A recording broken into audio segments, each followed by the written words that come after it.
There are lots of major movies coming out for this summer season, but let's say you're a little budget conscious, you're still in good standing because there's lots of sci-fi stuff and nerdy stuff available on streaming sites if you already pay for them.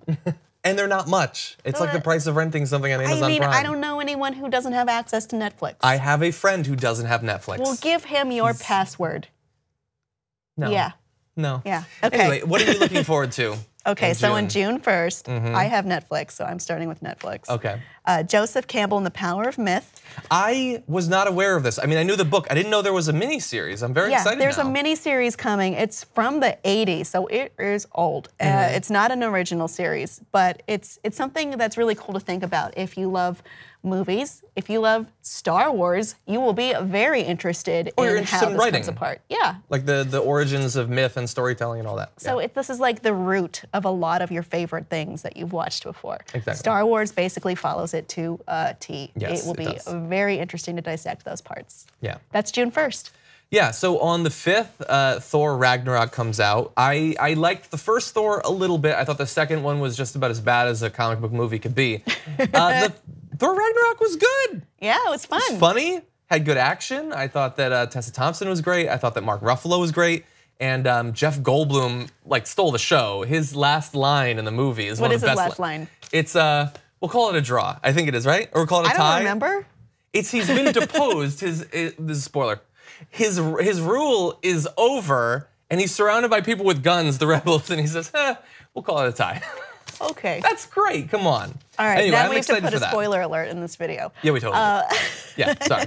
So it's not an important plot point, by the way. On June 8th, it isn't, but you still have to. On June 8th, we're finally going to see what happened to the cluster of Sense8, which was a show that I watched, which is a show that I reviewed on What the Flick. Nobody else seemed to watch it except me and Alonzo.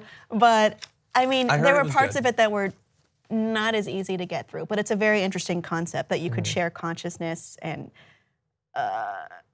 presence with 8 other people or 7 other people around the world, and you're tied to them, and there's this weird conspiracy. Those are things I can get behind. I just hadn't watched it. At the end of the month, The Last Jedi is coming to Netflix, and I guess... I mean, I wouldn't pay to watch it again, so I guess this is the best way to do it. I would pay to watch it again. It's a perfectly good movie. That is it's exciting. Fine. It's fine. It's got some great effects. It's just fine. It's good.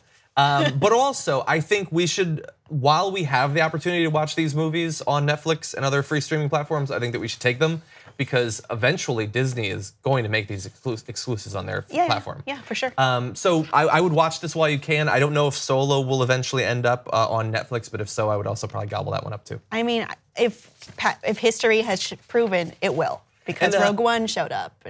Yeah, Rogue One is on it, so see that. Force Awakens was, but I don't think it is anymore, which is too bad. I liked the idea of always having access to Force Awakens. I will riot if they take The Office off Netflix. I probably will too, but I also said that about House and Archer and but I need it on Netflix. Yeah. Speaking of Netflix, June 22nd is the next season of Marvel's Luke Cage. So it's not something that we could have possibly ever seen before at this point. This is an original. This will be new to us.